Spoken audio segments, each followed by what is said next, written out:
After the Chains, Costa Leona Series number 13, Kabanata 34, Stalker. Padabog kong sinarado ang pintuan ng Aston Martin. Kakapark lang din ni Oriel sa tabi ng sasakyan ko at kahit mabilis akong dumiretso sa elevator, nakasunod din siya kaagad. We were silent on the elevator. Sa iba nga lang na dahilan ang akin. Ayaw ko siyang kausapin. Lumabas siya sa palapag ng kumpanya ko, nakasunod sa akin. I know he said he'll come to the opening but I didn't like it so much right now. Binati ako ng mga empleyado. May handa nga roon at kanina pa nagsimula ang brunch buffet gaya ng instructions ko. Congratulations, Miss Aldobar. The new employees addressed me. Thank you. By the way, ma'am, my secretary started introducing the employees. Halos lahat sila newly hired doon. Siyempre, dahil bago lang ang kumpanya, kalahati sa mga na-hire ko, kaedad ko at fresh graduates. I don't really mind. I like to explore fresh ideas. Kaya pagkatapos maipakilala sa akin ng iilang empleyadong grupo ng mga babae, panay ang ngisi nila sa likod ko. Even my secretary is distracted while she was talking. At si Miss Sanchez ng Finance Preparations, nice to meet you. Sabay lahad ko ng kamay sa huling binanggit ng sekretarya ko. Ayaw ko man, alam kong masyado ng agaw pansin ang lalaki sa likod ko. This is Oriel Mercadejas, the owner of the office. Hindi pa ako tapos sa pagsasalita ay nagbubulungan na. Nakilala agad siya at alam agad ang estado. I even heard someone say that he is my husband. I ignored it and climbed in front to give a motivational and welcome speech. Iba ang kumpanya sa mga furniture companies sa bansa. While the Samaniegos prioritize quantity and commercialism, I am for quality. Sa totoo lang, hindi ganoon ka-accessible sa masa ang furniture at installation na offer ng company ko. Siguro dahil una, hindi naman talaga mura ang marble. At pangalawa, iniisip ko masyado ng maraming furniture company sa bansa na pangmasa. I want something that will cater to the higher society. And usually, those who install marble on their hotels, buildings, or even houses are from there. Oriel watched me intently as I gave out my speech. I paused for a bit. Nakalimutan ko tuloy ang iba pang idudugtong kaya tinapos ko na lang. Sinabi ko rin na hanggang mamayang hapon ng buffet para sa araw na ito dahil ito ang first day nila rito. Medyo nahihiyang iilang empleyado ko na kausapin siya. At kung hindi pa siya pinuntahan ng dalawang sekretarya, ay malamang sunod pa rin ang sunod iyon sa akin hanggang ngayon. He had to go for a meeting and I was busy with all that's going on with my new company. Nakaupo na ako sa opisina ko nang binaba ang cellphone sa harap para makita ang sunod-sunod na text ni Simon. Simon, what time are we meeting up? Simon, I can't wait to see you. Binasa ko ulit ang iilang text niya kanina at nakita ko iyong picture ni Oriel kasama si Grace Tenko. Hindi ako komportable habang tinitignan ko iyon. Ang sabi ni Oriel, wala daw siyang na-date na babae mula noong umalis ako. Then what is this picture all about? It wasn't a date? Even so, him standing beside Grace Tenko in that what seemed like a formal family event is something else. Bakit hindi siya umami na lang na sumama siya kay Grace Tenko ng ilang beses? Kaya ba friendly pa rin ito nang nakita niya si Oriel palabas ng restaurant? Nagkalabuan na sila noon at wala silang communication noong naging kami na ni Oriela. Why would he lie to me about this? This is a royal and formal event. Kakalat din naman at alam niyang malalaman ko eventually. Kaya bakit siya magsisinungaling na walang kinikitang babae kung mayroon naman pala? I rolled my eyes at his picture. He just wants me back. He's trying to impress me by posing as someone celibate and loyal when the truth is, he's with someone else. Ang unggoy na to, nanloloko pa, kunwaring loyal. Bakit pa kaya to naghahabol kung may totoong prinsesa naman siya na pwedeng balikan?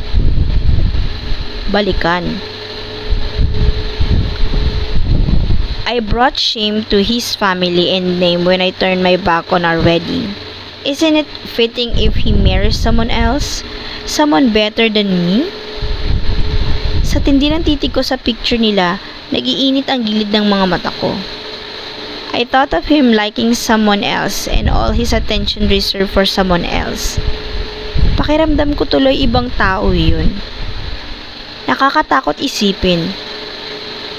Natanto kong matagal na kaming magkakilala at dati pa ako na ang pinagtutuunan niya ng pansin. To think of him fancying someone else now was very hard. I was very jealous of the girls around him. Maybe I'm not jealous now too.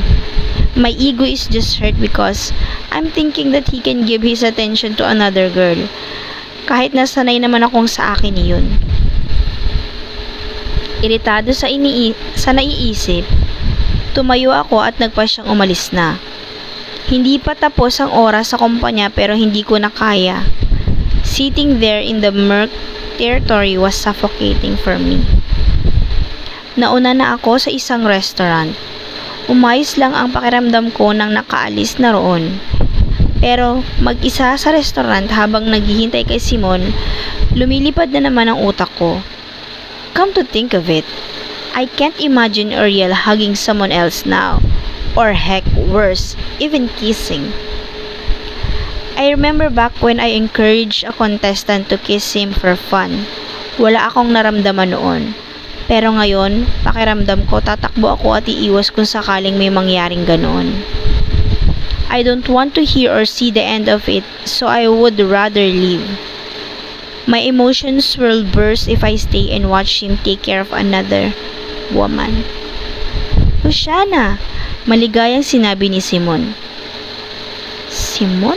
I snapped out of my thoughts and stood to welcome him. Niyakap niya ako at nang mahigpit. Naisip ko tuloy si Uriel. I miss you. I'm sorry about what happened. Hindi ako nakasagot. Naupo ako at binaba ang hawak-hawak pang wine glass. You been drinking? He asked when he noticed the bottle of wine in front of me. Matagal bago siya nakarating. Agad-agad din kasi ang desisyon ko agad-agad din kasi ang desisyon ko kahit na usapan namin ay dinner pa. I wasn't bothered that he came here just now because it was my choice to come here early. Dalawa na ang naubos mo? Gulat na tanong ni Simon. I signed. Kanina pa ako. I'm not drunk. Don't worry. Unti-unti siyang umisi. It's okay though. It's really time to celebrate. We order our food. Masaya ako na okay na kami ni Simon. He's dashing and looking happy in front of me in his casual coat. We should party, he declared. Hindi ako nagsalita. Habang kumakain, ginawa ko ng pantulak ang wine. Hindi ko alam kung lasing na ako o talagang masarap yun. I can't believe that the company is now open. Ang tagal nating pinagplanuhan to. Hinilot ang sentido ko. Binaba ko ang wine glass para magtanong sa kanya tungkol dito. Simon, I'm glad that we are finally okay now. Gusto mo pa rin bang makipagsosyo sa kumpanya? Oo naman, he said. I nodded slowly to process that. Naiintindihan mo naman siguro kung bakit ako nag-react ng ganun, di ba? Galit ako noon. Luciana, kasi iniisip kong nagsinungaling ka. He's your ex after all, so it was threatening for me. Napainom ako ng wine habang pinapakinggan siya. Buti na lang at nalaman ni Mama na mukhang sila ni Grace Tenko pala talaga. For him to appear in a party with her, that means something. Napatitig ako kay Simon at inalala ang picture ni Uriel kasama si Grace Tenko. Calm down, Luciana. You are not jealous. It's all just your ego. At naniniwala na ako na hindi niyo sinadya ang nangyari. And I think Uriel will really up for annulment now that Grace Tenko is in the picture. He will be pressured by the royal family. Lagpas na raw sa marrying age si Grace Tenko kaya sigurado na yan. Masiglang kwento ni Simon. Naalala ko tuloy na hindi nga pala pinipigilan ni Uriel ang paghihiwalay namin. He even wants it done soon. The only reason why we didn't do it yet is because the old attorney seems very old-fashioned. I gritted my teeth. Nagpatuloy pa si Simon tungkol sa opinion niya sa relasyon ni Uriel at Grace Tenko. We should get out of here at the party, he declared. Inubos ko ang wine ko at nagpa siyang tama siya. Kung uuwi ako ngayon, babagabagin lang ako ng mga iniisip. Kaya sige, I'd rather go home drunk and sleep soundly than be so bothered by this frigging nonsense. Sa taas ng restaurant ay isang exclusive bar. Nagpasya akong doon na pumunta kaysa sa mga usual club. Bukod sa tahimik at chill lang, medyo hilo na rin ako sa naubos kong wine. Oh, be careful, Simon said as he held me when I almost bumped into someone. Hawak niya ang bewang ko. I was about to protest but I realized he was just helping me out. Pumasok na kami. Madilim ang bar at tahimik nga. Pumili kami ng sopa kung saan tanaw ang buong bar.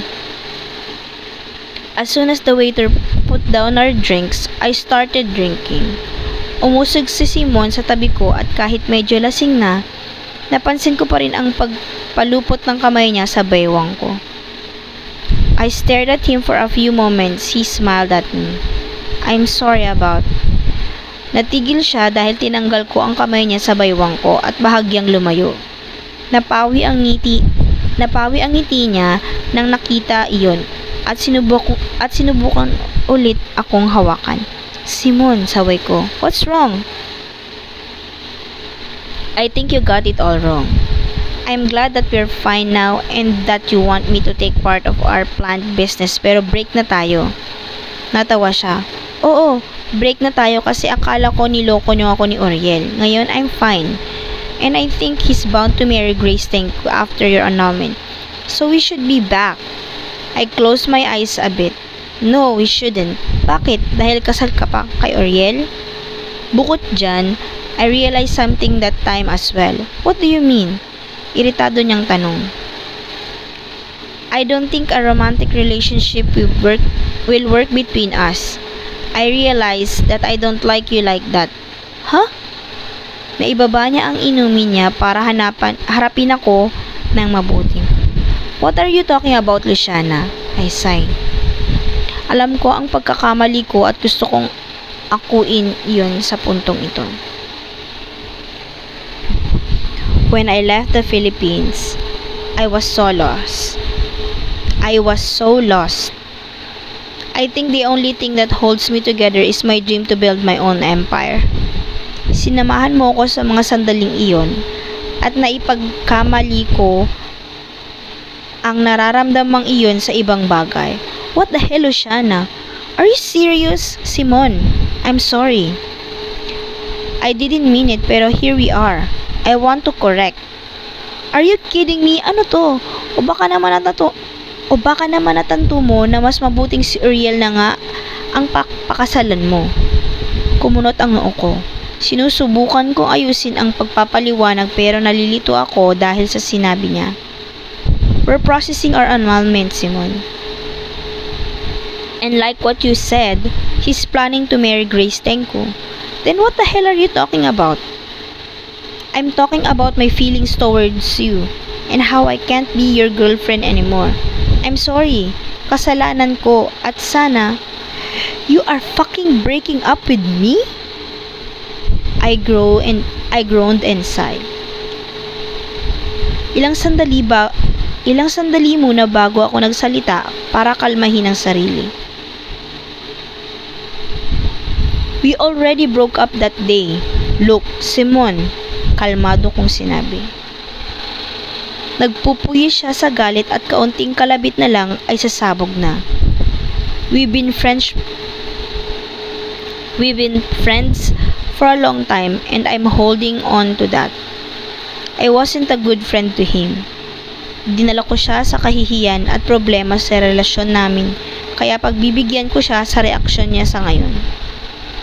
I'm sorry I caused you pain. Lalo na sa mga tabloids na nagsasabi ng masasama tungkol sa'yo dahil kasal ako kay Oriel. It's bad enough that I am married to Oriel now. I can't be in a relationship with you. If that's your only problem, then why can't we speed up your annulment? Hindi lang naman iyon ang tinutukoy kong rason, Simon. Like I said, I don't think we are compatible to be in a relationship. Sa dami ng nangyari, I realized that I only like you as a friend. I was lost and confused. I only had you. Kaya naisip ko na gusto kita pero ang totoo, I can't believe that you are saying this. Oriel is trying to annul you. Dito ko siyang tiningnan at natantong hahaba pa itong usapan. Labas si Oriel dito. Hiwalay na kami at makikipaghiwalay din kami sa isa't isa sa kasal na to. This isn't about him. This is about us. What about our fucking company? He asked, annoyed. Maiintindihan ko kung ayaw mo nang makipagsosyo. I really want us to work this out professionally. But if we can't do it because of our history, I can't believe you are doing this to me, Luciana. Sabi niya punong-puno ng hinanakit. Handa ko siyang pakinggan sa mga sasabihin niya sa gabing iyon. He had been a good friend and it was my fault why we got into this mess. It was my indecision that brought us here. Panay din ang inam ko sa bawat bitiw niya ng masasakit na salita. Ano? Bumabalik ba ang nararamdaman mo sa kanya? Luciana, whatever he is telling you, he's just fooling you. Kasama niya si Grace Tenko. Umaasa ka pa ba? He said in a frustrated tone. Hindi, Simon. Wala akong pakialam kay Oriel at kung gusto niyang pakasalan si Grace. What the hell is your plan, really? Makikipaghiwalay ka sa kanya, tapos ano? Ano? Napalakas din ang boses ko. Hindi sumagot si Simon. He looked at me frustratingly. What? Live a single life? Ano ba ang tingin mo? Kailangan ko ng boyfriend kapag maghihiwalay na kami ni Oriel? I will be busy with my work. He will marry Grace Tenko. Then I let him marry Grace Tenko. I don't care. Napalakas ang sabi ko dahil sa iritasyon sa usapan. Umalingaw-ngaw sa isipan ko ang sigaw na iyon kahit nakalabas na sa bar at nagpa siya ng umuwi. I can still drive but I couldn't say anything nice to Simon anymore. Hindi ko alam kung dahil balasing na ako o dahil iritado na ako sa paikot-ikot na usapan namin. Sa inis ni Simon sa akin, nang niyaya ko siyang umuwi, nagpaiwan siya sa club at gusto niya pang uminom. Hinila niya ang bag ko para lang hindi ako makaalis pero pinilit kong makawala. Pinilit ko siyang umuwi na kasabay ko pero nagkakasigawan na kami. I can't make a scene. It's cringy. So I went out to the basement to go home alone. So what if I live alone after this? Naisip ko ang mga iniisip kanina. Hindi nga ako komportable na makita si Oriel na may kasamang iba, isang bagay na parang bago sa akin. I wasn't possessive of him before but now I feel like someone is punching my gut when I remember his picture beside Grace Tenko. Seryoso sa doon. Naisip kong Paano kung nakangiti siya at nakatingin sa babae? Parang tinutusok ng punyal ang puso ko. Napahagod ako sa dibdib habang binubuksan ang sasakyan. Bago ko nga lang mabuksan iyon, may narinig akong naglalakad kung saan. I am at a basement parking. Gabing-gabi na kaya wala nang gaanong tao roon. Puno ng sasakyan pero wala akong ibang taong nakita. Lumingalinga ako sa paligid. Simon, I called when I thought of him finally coming to his senses. Wala nga lang sa paligid ang sasakyan ni Simon kaya I shrugged and opened my car's door when I noticed a black thing passing somewhere on my vision. Natigilan ako at napatingin sa kung saan ko napansin iyon. Nagtagalang tingin ko roon. Simon? I called. Naghintay ako ng ilang sandali at iniisip na lalabas din si Simon. Kaya lang habang tumatagal, lalo akong nahihilo doon. Sinamantala ko na ayos pa ako kaya pumasok na sa loob at pinaandar na ang sasakyan. I need to go home fast. I am sleepy and slowly getting more and more drunk by the minute. Ilang minuto lang, nakauwi na rin naman agad ako. I park on the basement's parking and close my car. Naiwan ko ang bag ko sa loob kaya binuksan ko ulit nang muli may napansin ako. Lumabas ako at tumingin sa paligid. Nasa basement parking na ako ng condo pero parang ganoon pa rin ang nangyari. May dumaan. Nawala lang sa isang dingding. I contemplated if I should go near the slab and check who it is but I decided to just get my purse. Bitch, I heard someone said followed by a few incohesive murmurs. Sinarado ko ang pintuan ng sasakyan. Inaayos na ang bag ngayon. Nanatili ang mga mata ko sa dingding. Hell, I may be too drunk now. Ang sakit ng ulo ko, sabi ko at nagpasyang dumiretso na sa elevator. As I was walking to the elevator, I heard fast footsteps towards me. Kinabahan ako. Lumingalinga ako habang pinipindot ang elevator. Dahilan kung bakit lalong sumakit ang ulo ko. Babaliktad yata ang sikmura ko sa takot. I shrieked when the door opened and it revealed Oriel. Siguro dahil sa kalasingan at sa paranoid,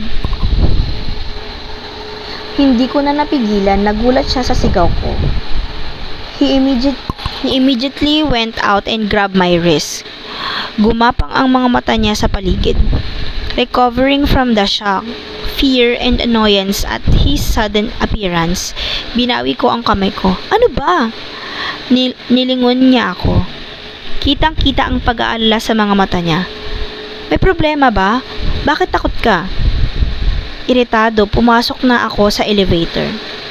He surveyed the place again before he entered the elevator. Iiwan ko na sana siya pero pinigilan niya ang pagsarado ng pintuan kaya nakapasok pa siya. Ano nangyari sa'yo? He asked. Humalukip-kip ako. The fear and the paranoia seems like a distant memory to me now. I only know that he's here and I'm annoyed. Kasi parang may sumusunod sa akin. Ikaw yata yun. Are you stalking me? Kanina ka pa sa bar, no? His jaw moved and he faced me properly. I'm not stalking you. Kabababa ko lang. Hindi ako makatingin ng diretso sa kanya. He moved closer. Are you drunk? I glared at him, remembering why I want to be drunk that day. Dahil iyon sa kanya. Pumikit ako at gumilid para malayo sa kanya. Leave me alone, you stalker. I didn't stalk you. Dumilat ako sa iritasyon. Kanina ka pa sa basement ng bar? I wasn't in the bar you were in. Nasa kondo lang ako buong gabi. Di ba't Eh di ba't ka bumaba kasabay ng pagsakay ko sa elevator? You're not home yet. I was worried so I want to check. Stalker. Someone is stalking you? Oo, si Uriel Mercadejas. Wala sa sarili kong sagot at lumabas na nang bumukas ang pintuan ng elevator. Dire-diretso ang lakad ko kahit umaalon ang paningin ko. I rummaged my bag for the key to my room when I couldn't find it. Maybe I was just drunk. May nakita ka bang nakasunod sa'yo? He asked as he stalked beside me. Ikaw? Sarkastimo ko. Tumigil na ako sa harap ng pintuan habang hinahalughog ang bag para sa susi pero hindi ko mahanap. Answer me properly, Luciana. Bakit mo nasabing may sumusunod sa'yo? May nakita ka ba? May nakita ka ba? I already told you. Sa basement nga noong bar, iritado kong sinabi at natantong wala sa bag ko ang susi. I sigh and groaned. Bumalik ako sa dinaanan ko at sumunod naman si Uriel. Saan ka pupunta? Naiwan ko ang susi ko sa baba. Pumasok ako sa elevator at sumunod naman siya. Nilingon ko siya at nakatitig siya sa akin. Seryoso at para bang naninimbang. Ngumisi ako, panunuya sa seryoso niyang itsura. There you go. You're the stalker. Tigil-tigilan mo na yan, Uriel. I'm not playing with you, he said coldly. Napawi ang ngiti ko. I'm not playing with you too. I know you can use your influence and money to make our annulment faster. His face hardened as he watched me. Para mas epektibo ang panunuya ko, nilapitan ko siya. Ngumisi ako. You're drunk, he said as his minty breath spread on my nose.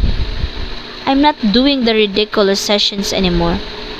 If you don't find a way for us to sign the annulment papers as soon as possible, then maybe tama nga ako, pinikot mo ko. I hate arranged marriages. Kaya bakit kita pipikutin? He countered. Hindi ko rin alam, I said with sarcasm. Poor life choices, maybe? Now you're finally come to your senses and finally marrying your princess. Tumunog ang elevator. Mariin ang titigan namin. Nang ibaling ko sa labas ang mga mata at naglakad na, umalon lalo ang tingin ko. Bumabaliktad ang sikmura ko at pakiramdam ko ngayon lang tuluyang nagpakita ang epekto ng mga inumin. I opened my car. Uriel is still behind me. I rummaged through the dashboard and the front seats. Wala roon. Tumulong pa si Uriel sa paghahanap sa ilalim ng upuan ko at sa baba ng manibela. Where the hell is it? I said,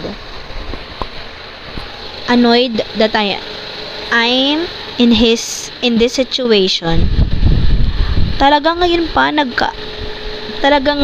na nag-aaway kami ni Uriel at lasing ako, magkakaganito. Kailan mo huling nagamit ang susi? Uriel asked while I'm rummaging the dashboard. I glared at him first before I answered properly. Kanina pag alis ng kondo. Wala akong spare key, nasa iisang lalagyanan sila. Even if you have one, I don't think it's safe to stay in your condo. Napaahon ako at tumitig sa kanya. He's wearing a white t-shirt and long black sweatpants. Nakapamaywang ako. Bakit naman? Doon ka muna sa kondo ko, aniya. I look at him more suspiciously now. His lip formed a thin line, nagtitimpi sa mapanuri kong mga mata. Ngumisi ako. Ano naman tong pakulo mo, Uriel? Panunuya ko at lumapit ako sa kanya. He looked down at me in a serious way. I smirked mo. Akala ko ba pakakasalan mo si Grace Tenko? Bakit gusto mo pa yatang magka-issue pa lalo tayo? His eyes narrowed. Dahan-dahan siyang tumango at tinagilid ang ulo sa akin. A cold smirk crept on his lips. Oh, this is about it. Napawi ang ngiti ko sa panibagong iritasyon sa kanya. Doon ka sa kondo ko. May sariling kondo ako. I'll change your door locks tomorrow. When it's done, babalik ka sa kondo mo. For tonight, you're fucking drunk. You're sleeping in mine.